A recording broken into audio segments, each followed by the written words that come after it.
ಎಲ್ಲರಿಗೂ ನಮಸ್ಕಾರ. ಇದು ಸುದ್ದಿ ವಿಶ್ಲೇಷಣೆ. ನಾನು ಶಶಿಧರ್ ಭಟ್ ಎಂದಿನಂತೆ ಇವತ್ತು ಕೂಡ ಹಾಜರಾಗಿದ್ದೀನಿ.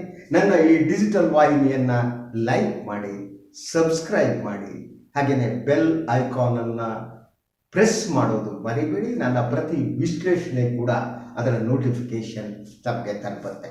ಹಾಗೆಯೇ ನನ್ನ ಈ ಸ್ವತಂತ್ರ ಪತ್ರಿಕೋದ್ಯಮಕ್ಕೆ ತಮ್ಮ ಬೆಂಬಲ ನನಗೆ ಬೇಕೇ ಬೇಕು. ತಮ್ಮ ಬೆಂಬಲವೇ ನನಗೆ ಉಸಿರು. ನಾನು ಇದುವರೆಗೆ ಉಸಿರಾಡುತ್ತಿರುವುದು ತಮ್ಮ ಬೆಂಬಲದಿಂದಾಗಿ, ತಾವು ತೋರಿಸ್ತಿರುವಂತಹ ಪ್ರೀತಿಯಿಂದಾಗಿ, ತಾವು ನನ್ನ ಹೆಜ್ಜೆಯ ಜೊತೆ ಹೆಜ್ಜೆ ಹಾಕ್ತಾ ನನ್ನ ಜೊತೆ ನಡೆದುಕೊಂಡು ಬಂದಿದ್ದಕ್ಕಾಗಿ.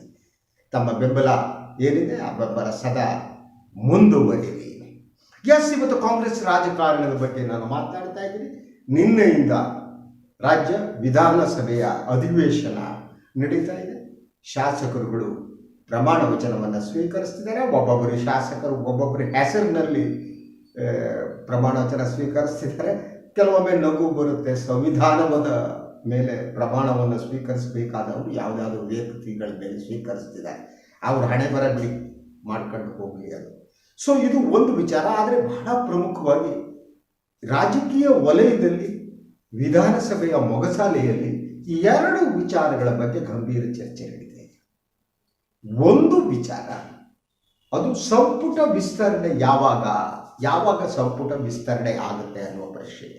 ಈ ನಡುವೆ ಹಲವು ಶಾಸಕರುಗಳು ತಮಗೆ ಸಚಿವ ಸಂಪುಟದಲ್ಲಿ ಅವಕಾಶ ಕೊಡಬೇಕು ಅಂತ ಒತ್ತಾಯಿಸುವುದಕ್ಕೆ ಪ್ರಾರಂಭ ಮಾಡಿದ್ದಾರೆ. ಪ್ರತಿಭಟನೆಗಳು ಕೂಡ ಅಲ್ಲಲ್ಲಿ ನಡೀತಾ ಇವೆ. ಸೊ ಮುಖ್ಯಮಂತ್ರಿಗಳ ಕಾರನ್ನು ಅಡ್ಡಗಟ್ಟಿ ಇವತ್ತು ಕೆಲವರು ತಮ್ಮ ಶಾಸಕರನ್ನು ಮಂತ್ರಿ ಮಾಡಬೇಕು ಅಂದರೆ ಈ ವಿಚಾರದ ಬಗ್ಗೆ ನಡೀತಾ ಇದೆ. ಅದು ಕ್ಲಾರಿಫಿಕೇಶನ್ ಕೂಡ ಬಂದಿದೆ. ಸೊ ಅಧಿವೇಶನ ಏನು ನಾಳೆ ಮುಗಿಯುತ್ತೆ. ಮುಗಿದ ಮೇಲೆ ಬಹುಮಟ್ಟಿಗೆ ಗುರುವಾರ ಮುಖ್ಯಮಂತ್ರಿಗಳು ಮತ್ತು ಉಪಮುಖ್ಯಮಂತ್ರಿಗಳು ಇಬ್ಬರು ದೆಹಲಿಗೆ ತೆರಳಿದ್ದಾರೆ. ಹೈಕಮಾಂಡ್ ಜೊತೆ ಚರ್ಚೆ ನಡೆಸಿ ಸಂಪುಟ ಏನಿದೆ ಸಂಪುಟ ರಚನೆ ಈ ಕೆಲಸ ಆಗುತ್ತೆ. ಈ ನಡುವೆ ವಿಧಾನಸಭಾಧ್ಯಕ್ಷರು ಯಾರು ಅನ್ನೋದು ಇವತ್ತು ತೀರ್ಮಾನ ಆಗಿದೆ. ದಕ್ಷಿಣ ಕನ್ನಡದ UT ಖಾದರ್ ಅವರು ಹಲವು ಹಿರಿಯರು ನನಗಾಗಲ್ಲ, ನಂಗೆ ಬೇಡ, ನನ್ನ ಖಾತೆನೇ ಬೇಕು, ನಮ್ಮ ಮಂತ್ರಿನೇ ಬೇಕು ಅಂತ ಕೂತಿದ್ರು. UT ಖಾದರ್ ಅವರನ್ನ ಮನವೊಲಿಸಿದ ಮೇಲೆ ಅವರು ತುಂಬ ಸಂತೋಷದಿಂದ ಅವರು ಒಪ್ಪಿಕೊಂಡಿದ್ದಾರೆ. ಎಸ್, ನಾನು ಸ್ಪೀಕರ್ ಆಗ್ತೇನೆ ಅಂತ. ಈ ನಡುವೆ ರಾಜಕೀಯ ವಲಯದಲ್ಲಿ ಇನ್ನೊಂದು ಚರ್ಚೆ ಗಂಭೀರವಾಗಿ ನಡೀತಾ ಇದೆ. ಆ ಚರ್ಚೆ ಯಾವುದು ಅಂತ ಅಂದರೆ ಒಂದು ಪವರ್ ಶೇರಿಂಗ್ ಅಂತ. ನಮ್ಗೆ ಗೊತ್ತಿದೆ ಏನು ಈ ಸಂಪುಟ ರಚನೆ, ಸರ್ಕಾರ ರಚನೆಯ ಸಂದರ್ಭದಲ್ಲಿ ಕಾಂಗ್ರೆಸ್ ಹೈಕಮಾಂಡ್ ಏನಿದೆ ಅದು ಒಂದು ಸೂತ್ರವನ್ನು ಸಿದ್ಧಪಡಿಸಿದೆ ಅಂತ ಹೇಳಲಾಗ್ತಾ ಇತ್ತು. ಎರಡೂವರೆ ವರ್ಷ ಅಂತ ಹೇಳಲಾಗ್ತಾ ಇತ್ತು. ಸೊ ಅದರ ಬಹಿರಂಗವಾಗಿ ಈ ಬಗ್ಗೆ ಕಾಂಗ್ರೆಸ್ ಹೈಕಮಾಂಡ್ ಏನೂ ಮಾತನಾಡಿಲ್ಲ. ಈ ಬಗ್ಗೆ DK ಶಿವಕುಮಾರ್ ಅವರು ಸೋನಿಯಾ ಗಾಂಧಿ ಅವರು ನನಗೇನು ಭರವಸೆ ಕೊಟ್ಟಿದ್ದಾರೆ, ಕಾಂಗ್ರೆಸ್ ವರಿಷ್ಠರು ನನಗೇನು ಭರವಸೆ ಕೊಟ್ಟಿದ್ದಾರೆ, ಅದರ ಬಗ್ಗೆ ನಾನು ಚರ್ಚೆ ಮಾಡಲಾರೆ, ಆದರೆ ಆ ಭರವಸೆಯನ್ನು ಈಡೇರಿಸ್ತಾರೆ ಅನ್ನೋ ನಂಬಿಕೆ ಇದೆ ಅನ್ನೋ ಮಾತನ್ನು ಹೇಳಿದರು. ಅಂದರೆ ಯಾವುದೋ ಭರವಸೆ ಇದೆ ಅವರಿಗೆ ಕೊಟ್ಟಿದ್ದು. ಯಾವ ಭರವಸೆ ಇದು? ಅದು ಮುಖ್ಯಮಂತ್ರಿ ಹುದ್ದೆ ಅಲ್ಲದೆ ಬೇರೆ ಭರವಸೆ ಆಗೋದಕ್ಕೆ ಸಾಧ್ಯ ಇಲ್ಲ ಅಂತ ನನಗೆ ಅನಿಸುತ್ತೆ. ಆದ್ದರಿಂದ ಈ 2.5 ವರ್ಷದ ಈ ಪವರ್ ಶೇರಿಂಗ್ ನಿಜ ಅನಿಸುತ್ತೆ. ಇದು ನಿಜ ಅನ್ನುವುದಕ್ಕೆ ಹಲವಾರು ಕಾರಣಗಳಿವೆ. ಸೊ ಯಾಕೆಂದರೆ ಕೊನೆಯ ಹಂತದವರೆಗೆ DK ಶಿವಕುಮಾರ್ ಅವರು ನನಗೆ ಮುಖ್ಯಮಂತ್ರಿ ಸ್ಥಾನ ಕೊಡಿ, ಇಲ್ಲದಿದ್ದರೆ ನಾನು ಶಾಸಕನಾಗಿ ಮುಂದುವರಿಸ್ತೀನಿ, KPCC ಅಧ್ಯಕ್ಷರಾಗಿರ್ತೀನಿ ಅನ್ನೋ ಮಾತನ್ನು ಆಡಿದರು. ಸಂಪುಟಕ್ಕೆ ಸೇರಿಕೊಳ್ಳೋದಕ್ಕೆ ಅವರು ಸಿದ್ಧ ಇರಲಿಲ್ಲ. ಅವರನ್ನು ಕಾಂಗ್ರೆಸ್ ವರಿಷ್ಠರು ಮನವೊಲಿಸಿದರು ಅಂತ. ಮನವೊಲಿಸುವಿಕೆ ಅಂದರೆ ಏನು? ಮನವೊಲಿಸುವಾಗ ನಿಮಗೆ ಅಧಿಕಾರ ಏನೋ ಶೇರ್ ಯಾವತ್ತೋ ಕೊಡ್ತೇವೆ, ಒಂದು ಭರವಸೆ ಅಲ್ವಾ, ಏನೋ ಒಂದು ಮಾತು ಕೊಡೋದು ಅಂತಾರೆ ನಮ್ಮಲ್ಲಿ. ಹಾಗೆ ಯಾವುದೋ ಒಂದು ಮಾತು ಕೊಟ್ಟಿರಬಹುದು. ಇದು ನಮ್ಮ ವಿಶ್ಲೇಷಣೆ. ಆದರೆ ನಿನ್ನೆ MP ಪಾಟೀಲರು ಸುತ್ತೂರು ಮಠಕ್ಕೆ ಹೋಗಿ ಬಂದ ಮೇಲೆ ಒಂದು ಹೇಳಿಕೆಯನ್ನು ನೀಡಿದರು. ಅದು ಬಹಳ ಮಹತ್ವವಾದ ಹೇಳಿಕೆ. ಅವರು ಹೇಳಿದ್ದು ಸಿದ್ದರಾಮಯ್ಯನವರು 5 ವರ್ಷಗಳ ಕಾಲ ಮುಖ್ಯಮಂತ್ರಿಯಾಗಿ ಮುಂದುವರಿತಾರೆ ಅನ್ನುವ ಮಾತು. ಅದೇ ರೀತಿ ಅದು ಅವರು ಆ ಹೇಳಿಕೆಯ ನೀಡಿದ ಮೇಲೆ ರಾಜಕೀಯ ವಲಯದಲ್ಲಿ ಚರ್ಚೆ ಪ್ರಾರಂಭ ಆಯಿತು. ಸಾರ್ವಜನಿಕವಾಗಿ ಜನ ಮಾತನಾಡೋದು ಪ್ರಾರಂಭ ಮಾಡಿದರು. ಈ ಹೇಳಿಕೆಯ ಅಗತ್ಯ ಇತ್ತೆ ಅನ್ನೋದು ಮೊದಲ ಪ್ರಶ್ನೆಯನ್ನು ಕೆಲವರು ಎತ್ತಿದ್ರು. 5 ವರ್ಷ ಸಿದ್ದರಾಮಯ್ಯನವರು ಮುಂದುವರೆದರೆ ಸಂತೋಷ, ಮುಂದುವರಲಿ. ಆದರೆ ಆ ಬಗ್ಗೆ ಈಗ ಚರ್ಚೆ ಮಾಡುವ ಮೂಲಕ ಬೀರುವ ಪರಿಣಾಮಗಳು ಯಾವುವು ಅನ್ನುವ ಪರಿಣಾಮದ ಬಗ್ಗೆ ಕೂಡ ಚರ್ಚೆ ಪ್ರಾರಂಭ ಆಯಿತು. ಆದರೆ DK ಶಿವಕುಮಾರ್ ಅವರ ಕ್ಯಾಂಪ್ ಏನಿದೆ ಆ ಕ್ಯಾಂಪ್ನಲ್ಲಿ ಈ ಮಾತಿಂದ ಸ್ವಲ್ಪ ಬೇಸರ ಆದದ್ದು ನಿಜ. ಯಾಕೆ ಈ ಹೇಳಿಕೆಯನ್ನು ಎಂ ಬಿ ಪಾಟೀಲರು ನೀಡಿದ್ರು?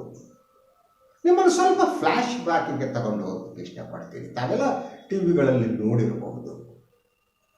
ಒಂದೆರಡು ದಿನಗಳ ಹಿಂದೆ ಡಿ ಕೆ ಅವರು ಮಾತನಾಡ್ತಾ ಇದ್ದ ಸಂದರ್ಭದಲ್ಲಿ ಸಿದ್ದರಾಮಯ್ಯನವರ ಪಕ್ಕ ಇದ್ದಂಥ ಎಂ ಬಿ ಪಾಟೀಲರು ಏನೋ ಮಾತನಾಡ್ತಾ ಇದ್ರು. ಮಧ್ಯ ಮಾತನಾಡಬೇಡಿ ಅನ್ನುವುದನ್ನು ಡಿ ಕೆ ಶಿವಕುಮಾರ್ ಹೇಳಿದರು. ಇದು ನೋಡುವುದಕ್ಕೆ ಬಹಳ ಸರಳವಾಗಿ ಕಂಡರೂ ಕೂಡ ಇದು ಅಂಥ ಸರಳ ಅಲ್ಲ. ಅಂದರೆ ಎಂ ಬಿ ಪಾಟೀಲ್ ಮತ್ತು ಡಿ ಕೆ ಶಿವಕುಮಾರ್ ನಡುವೆ ಏನೋ ಸ್ವಲ್ಪ ವೈಮನಸ್ಸಿದೆಯೇನೋ ಅನ್ನುವುದು ಈ ವರ್ತನೆ ತೋರಿಸ್ತಾ ಇತ್ತು. ಹಾಗೆಯೇ ಇವರಿಬ್ಬರ ನಡುವೆ ವೈಮನಸ್ಸು ಇದೆ ಅನ್ನುವ ಮಾತು ರಾಜಕೀಯ ವಲಯದಲ್ಲಿ, ಕಾಂಗ್ರೆಸ್ ವಲಯದಲ್ಲಿ ಕೇಳಿ ಬರ್ತಾ ಇತ್ತು. ಯಾಕೆಂದರೆ ಸಂಪುಟವನ್ನು ಸೇರಿಸಿಕೊಳ್ಳುವ ಸಂದರ್ಭದಲ್ಲಿ ಎಂ ಬಿ ಪಾಟೀಲರು ಬೇಡ ಅನ್ನುವ ಮಾತನ್ನು ಡಿ ಕೆ ಅವರು ಹೇಳಿದರು ಅಂತ ಹೇಳಲಾಗ್ತಾ ಇದೆ. ಸೊ ಆದರೆ ಸಿದ್ದರಾಮಯ್ಯನವರು ಪಟ್ಟು ಬಿಡದೆ ಎಂ ಬಿ ಪಾಟೀಲರನ್ನು ಸಂಪುಟಕ್ಕೆ ತಗೊಂಡ್ರು ಅನ್ನುವ ಮಾತಿದೆ. ಈ ಮಾತಲ್ಲಿ ಎಷ್ಟು ಸತ್ಯ ಅಂತ ಗೊತ್ತಿಲ್ಲ. ಆದರೆ ಈ ಮಾತುಗಳು ಏನಾಗ್ತವೆ ಅಂತಂದರೆ ಬಹುತೇಕ ಸಂದರ್ಭದಲ್ಲಿ ಪೂರ್ಣ ಸುಳ್ಳು ಆಗಿರಲ್ಲ, ಪೂರ್ಣ ಸತ್ಯನೂ ಆಗಿರಲ್ಲ. ಸತ್ಯ ಏನಿದೆ ಅದು ಇವರ ನಡುವೆ ಎಲ್ಲೋ ಇದ್ದಿರುತ್ತೆ, ಹಾಗೂ ಇರ್ಬೋದು. ಆದರೆ ಬಹಳ ಸ್ಪಷ್ಟವಾಗಿ ನಮಗೆ ಗೊತ್ತಾಗುವುದು ಏನಿದೆ ಅಂದರೆ ಏನೋ ಮಧ್ಯೆ ಏನೋ ನಡೀತಾ ಇದೆ. ಅದರಿಂದ ಆ ಬೇಸರದಿಂದ ಅವರು ಹೇಳಿಕೆಯನ್ನು ಕೊಟ್ಟರೆ ಅಥವಾ ನಿಜವಾಗಿ ವಾಸ್ತವವಾಗಿ ಕಾಂಗ್ರೆಸ್ ವರಿಷ್ಠರು ಸಿದ್ದರಾಮಯ್ಯನವರನ್ನ 5 ವರ್ಷ ಮುಂದುವರಿಸುವ ತೀರ್ಮಾನ ತಗೊಂಡ್ರೆ?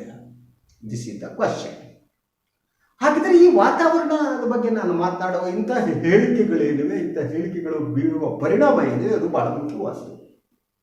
ಕಾಂಗ್ರೆಸ್ನ ಒಳಗಡೆ ಇಂತಹ ಪರಿಣಾಮಗಳು ಅದು ಯಾವ ರೀತಿಯ ಪರಿಣಾಮಗಳನ್ನು ಬೀರುತ್ತೆ? This one part. ಎರಡನೇದು, ಇಂತಹ ಮಾತನಾಡುವ ವಾತಾವರಣವನ್ನು ಕಾಂಗ್ರೆಸ್ ವರಿಷ್ಠರು ಯಾಕೆ ನಿರ್ಮಿಸಿದ್ದಾರೆ ಅಂತ ನನಗೆ ಬಹಳ ಮುಖ್ಯವಾದ ಪ್ರಶ್ನೆ ಇದೆ. ಕಾಂಗ್ರೆಸ್ ವರಿಷ್ಠರು ಈ ವಿಚಾರದಲ್ಲಿ ಒಬ್ಬರನ್ನ ನಾಯಕರನ್ನಾಗಿ ಆಯ್ಕೆ ಮಾಡಿದ ಮೇಲೆ, ಶಾಸಕಾಂಗ ಪಕ್ಷದ ನಾಯಕರ ಆಯ್ಕೆ ಆದ ಮೇಲೆ ಸಚಿವ ಸಂಪುಟ ಹೇಗಿರಬೇಕು ಅನ್ನುವ ಕೆಲವು ಮಾನದಂಡಗಳನ್ನು ಕೊಟ್ಟು ಆಯ್ಕೆಯನ್ನು ಶಾಸಕಾಂಗ ಪಕ್ಷದ ನಾಯಕರಿಗೆ ಬಿಡಬೇಕಾಯಿತು. ಅದು ಡಿ ಕೆ ಅವರಿರಲಿ, ಸಿದ್ದರಾಮಯ್ಯ. ಪ್ರತಿ ವಿಚಾರದಲ್ಲೂ ಹೈಕಮಾಂಡ್ ತೀರ್ಮಾನ ತೆಗೆದುಕೊಳ್ಳುವಂತಹದ್ದು, ಪ್ರತಿ ವಿಚಾರಕ್ಕೆ ನೀವು ದೆಹಲಿಗೆ ಹೋಗಿ ಚರ್ಚೆ ಮಾಡುವಂಥದ್ದು ಏನು ಮಾಡುತ್ತೆ, ಅದು ಯಾರು ಶಾಸಕಾಂಗ ಪಕ್ಷದ ನಾಯಕರಾಗಿದ್ದಾರೆ, ಯಾರು ಮುಖ್ಯಮಂತ್ರಿಯಾಗಿದ್ದಾರೆ ಅವರನ್ನ ದುರ್ಬಲಗೊಳಿಸುತ್ತೆ. ಒಬ್ಬ ಹಿರಿಯ ನಾಯಕರಿಗೆ ಕೆಲಸ ಮಾಡುವ ಒಂದು ವಾತಾವರಣವನ್ನು ಸೃಷ್ಟಿಸಬೇಕಾದ್ದು ಕಾಂಗ್ರೆಸ್ ಹೈಕಮಾಂಡ್ನ ಕರ್ತವ್ಯ. ನೀವು ಪ್ರತಿ ಹಂತದಲ್ಲೂ ಇಂತಹ ನಿಯಂತ್ರಣ ನಡೀತಾ ಹೋದರೆ ಇಲ್ಲಿ ಸ್ಥಳೀಯ ನಾಯಕತ್ವ ಏನಿದೆ ಅದು ದುರ್ಬಲಗೊಳ್ಳುತ್ತೆ. ಬೇರೆ ರೀತಿ ಮಾಡಬಹುದಾಗಿದೆ. ನೀವು ಒಂದೊಮ್ಮೆ ಪವರ್ ಶೇರಿಂಗ್ ಇದೆ ಅಂತ ಇಟ್ಕೊಳ್ಳಿ. ಈಗ ಮೊದಲು ಒಬ್ಬರಿಗೆ ಕೊಟ್ಟು ಸಿದ್ದರಾಮಯ್ಯರು ಕೊಟ್ಟು 2.5 ವರ್ಷ ಅವ್ರನ್ನ ಸ್ವತಂತ್ರವಾಗಿ ಬಿಟ್ಬಿಡಿ.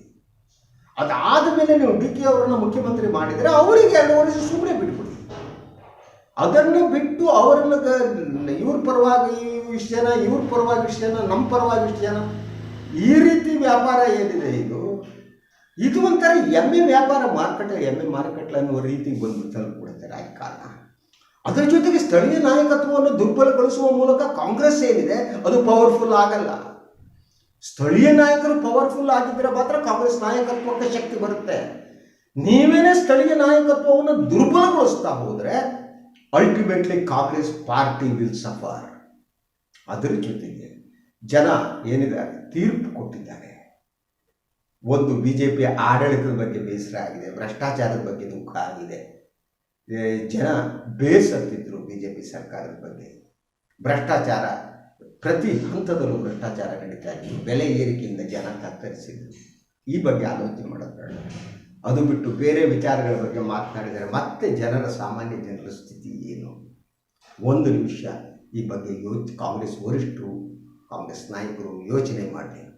ಯಾವತ್ತೂ ಕೂಡ ಅಧಿಕಾರ ಒಂದೇ ಬದುಕಿನ ಧ್ಯೇಯ ಅಲ್ಲ. ಜನಸೇವೆ ಅನ್ನೋದು ನಿಜವಾಗಿ ನಿಮ್ಮ ಮನಸ್ಸಿನಲ್ಲಿದ್ದರೆ ಈ ಅಧಿಕಾರ ರಾಜಕಾರಣ ಒಂದು ಮಿತಿಯನ್ನು ಮೀರಿ ಹೋಗದಂತೆ ನೋಡ್ಕೋಬೇಕು. ಅಧಿಕಾರ ರಾಜಕಾರಣ ಎಲ್ಲ ಇದೆ. ಅದರ ಜೊತೆ ಕಾಂಗ್ರೆಸ್ ಹೈಕಮಾಂಡ್ ಯಾರನ್ನು ನಾಯಕರನ್ನಾಗಿ ಆಯ್ಕೆ ಮಾಡಿದೆಯೋ, ಯಾರು ಮುಖ್ಯಮಂತ್ರಿಯಾಗಿದ್ದಾರೋ ಅವರಿಗೆ ಕೆಲಸ ಮಾಡುವ ಸ್ವತಂತ್ರವಾದ ಒಂದು ವಾತಾವರಣವನ್ನು ಸೃಷ್ಟಿಸಬೇಕೇ ಹೊರತು ಸ್ವತಂತ್ರ ಆಡಳಿತವನ್ನು ಕತ್ತು ಹಿಸುಕುವ ಕೆಲಸವನ್ನು ಕಾಂಗ್ರೆಸ್ ವರಿಷ್ಠರು ಮಾಡಬೇಕು. ಇದಾಗಿತ್ತು ಇವತ್ತಿನ ಸುದ್ದಿ ವಿಶ್ಲೇಷಣೆ. ಹಾಗೆಯೇ ನನ್ನ ಚಾನಲ್ನ ಲೈಕ್ ಮಾಡಿ, ಸಬ್ಸ್ಕ್ರೈಬ್ ಮಾಡಿ, ನನ್ನ ಸಹಾಯಕ್ಕೆ ಬನ್ನಿ. ನನ್ನ GPay, ಗೂಗಲ್ ಪೇ ನಂಬರ್ ಕೊಟ್ಟಿದ್ದೇನೆ. ನಿಮ್ಮ ಕೈಲಾದರೆ ಸಹಾಯ ಮಾಡಿ. ನನ್ನ ಈ ಸ್ವತಂತ್ರ ಪತ್ರಿಕೋದ್ಯಮ, ಸ್ವತಂತ್ರ ವಿಮರ್ಶೆ ಉಳಿಯುವಂತೆ ಮಾಡಿ. ಎಲ್ಲರಿಗೂ ಒಳ್ಳೆಯದಾಗಲಿ. ನಮಸ್ಕಾರ.